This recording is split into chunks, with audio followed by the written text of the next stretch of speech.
Welcome to GW Prime Live. Your way is here. Data-driven approach towards the modern day problem such as climate change can lead to actionable and informed conservation strategies. From tracking wildlife population, disaster management, mapping carbon emissions, and upkeeping the general health of the nature, geospatial data can be a bane. To discuss how data from varied sources can be collected and used strategically for the betterment of cities, citizens, and the environment, today at GW Prime Live, we have Mr. Amin Ra Mashariki, who is the Director of AI and Data Strategies at the Bezos Earth Fund. He works to identify strategies and solutions that will help environmental justice organizations to use data to solve complex issues. Welcome, Mr. Amin. Hi, nice to meet you. Thank you for having me. Mr. Mann is a former White House Fellow and the Chief Technological Officer for the U.S. Office of Personnel Management in the Barack Obama administration. He has also served as the Urban Analytics Lead at Esri. So, my first question to you, Mr. Amin, will be environmental justice in an intriguing term. What do you encapsulate with that term, and what are the projects currently deployed to catalyze environmental justice from the Bezos Earth Foundation? Yeah, so I think that's a big question, and there's a lot of ways to think about environmental justice. But specifically, you can think about it from the funding perspective, making sure that organizations that are focused on the ground implementation of solutions that have an impact on communities that have historically been left out of these types of solutions.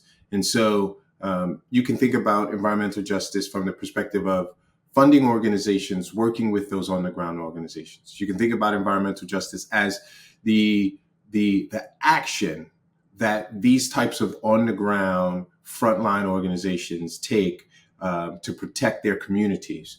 You can think about environmental justice as a wider group of environmental organizations focused on a clear set of values to make sure that as we transition to new energy infrastructures and frameworks, that no community is left out. And so there are many different ways to think about environmental justice.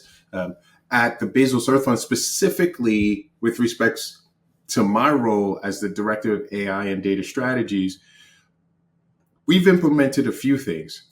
So one is we think that for environmental justice to have environmental justice organizations to be able to implement environmental justice, access to data that local data and detailed data is very important. So we funded the ability for a couple of environmental justice organizations to come together and work to build out what we refer to as the Environmental Impact Data Collaborative. And so that's organizations working together to surface important data, but then that's also working with academic institutions to build a platform to house that data. And so we have that data. If you go to eidc.org, you'll be able to get access to a lot of data that any environmental justice organization or anyone, quite frankly, can use to have an impact in many low-income, underserved communities. Sir, can you please tell me about your time at the White House and the work you did there? Yeah, I mean, that was wide ranging, but I think that, as you mentioned, I was a White House fellow and then a political appointee during the Obama administration. And so, I have my, doctorate in computer science. And so at the time, we weren't really doing a good job in the federal government in terms of hiring for innovative tech positions. So when I was there, data science was the big buzz, right? Data scientists and hiring data scientists and people wanting to be data scientists. That was the big buzz. And so we didn't have a mechanism for identifying and then hiring good data scientists into the federal government in order to use data science to solve a lot of these sort of public challenges. So my job was essentially to help leadership across the United States federal government to think through the best mechanisms to deploy to hire top data scientists, top computer scientists, top technologists, if you will, into the federal government. As we are on the topic of data, you previously mentioned that a good analytic solution is 80% about finding the right data. With petabytes of data being generated, be it from satellite or internet, what kind of analytics is required to sift through usable and relevant data, and how can AI help in the process? Well, I think that's the answer, right? So the more data that you bring to the table, and we know more and more data is being created every second.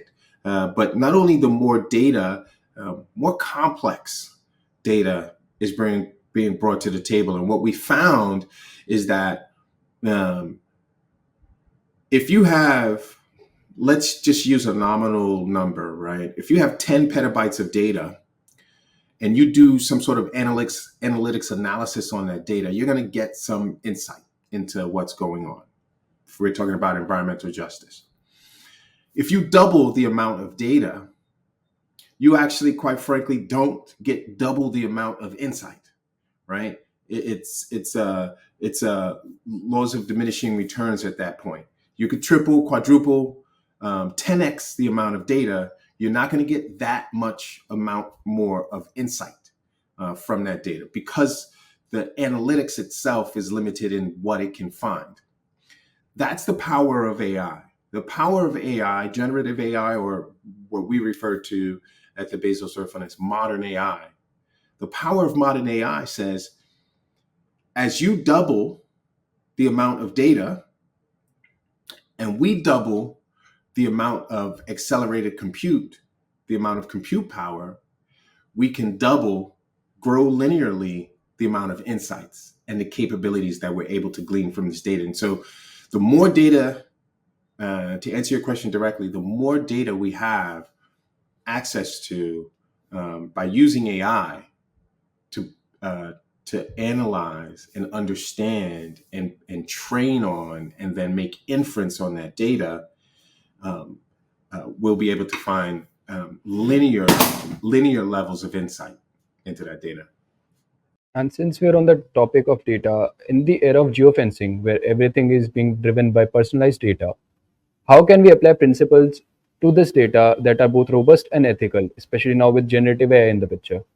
The short answer to that is that we've historically been in this space of exposing our data to large organizations and large organizations managing our personal data, whether that's photos that we put online, whether that's content like YouTube videos or blogs, posts, and so on and so forth, and even research work.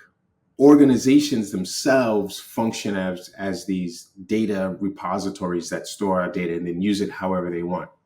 In this new world, and in order to be ethical, fair, and be able to manage that data in the right way, we need to start understanding how we as individuals can manage and have oversight over our own data and share with entities as we see fit, as opposed to just giving it to other entities to do what they want with it. So I think there has to be a more granular, you used the term geofencing in terms of identifying specific, not only areas, but even granular spaces. We have to be even more granular in terms of how we're storing and managing data down to the person. On the same topic, I would like to further ask you that would you agree that this is that data integrity and ethical AI is a top-down approach, or will it be a bottom-up approach where people have to identify that their data is at risk, or do we need policies in place that can help identify people that your data is at risk? So I think my personal opinion here is that it's got to be bottom up. It's got to start bottom up. And if we can start bottom up, we can build an understanding and an ecosystem that forces and that drives policy. So I'm not saying that policy isn't helpful here, but I'm saying that we need to drive policy.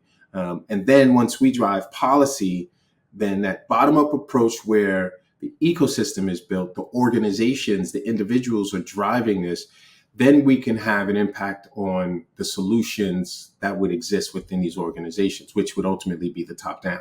So we've got to start bottom up, have an impact on policy, which would then engage the top down entities to do their work. So I think it's all of the above. But if you look at the orchestration and the sequence of this, it has to start from the bottom up. And I think nobody can answer this question better than you, as you have greatly worked at the New York City's data analytics department. From your experience, what were the benefits of solving problems with data, and what can be the learnings for cities in the third world countries? In that instance, and what I believe is also the case where it's applied appropriately, where data is applied, data and analytics and AI is applied appropriately. What we were able to do was to partner with city agencies to help them think through four key things. How can they do their services faster, right? How can they do this work with scale? Because New York City is a big city, and it's really tough to think through. It's easy to think through how do you do something, implement some sort of service on a block or in the neighborhood, but how do you do that citywide?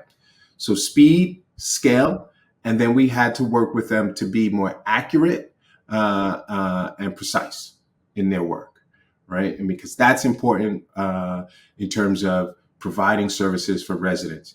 And so we work with them, we use data to help them meet those four criteria: speed, scale, accuracy, and precision.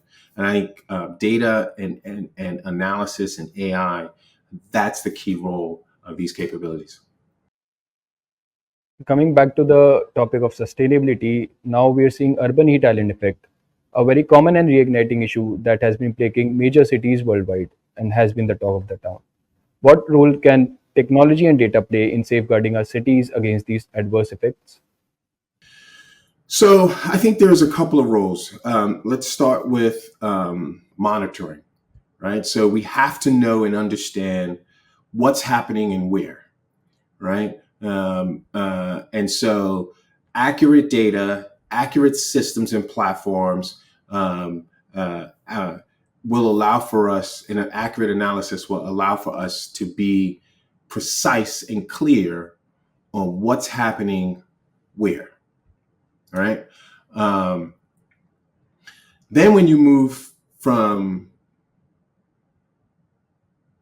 monitoring to solving a problem, which is ultimately mitigating this problem, you can use data and analysis from a simulation standpoint.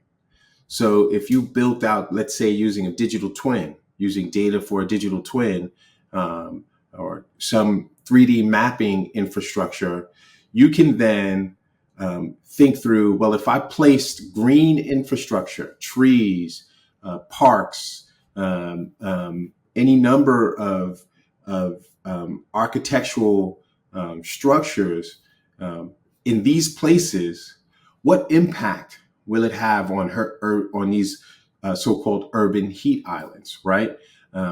Because what you want to do is be accurate and precise in how you apply the mitigation. So you want to simulate that, and you say, well, if we put these things here, what's the impact? Then you say, okay, well, if we moved it around and we made these shifts. And so you would want data and analytics and AI would help you simulate solutions. And then for adaptation as well, right? You want to understand what are some things we can do, where can we apply sort of cooling centers so that we can manage the impacts of these urban heat islands. You would use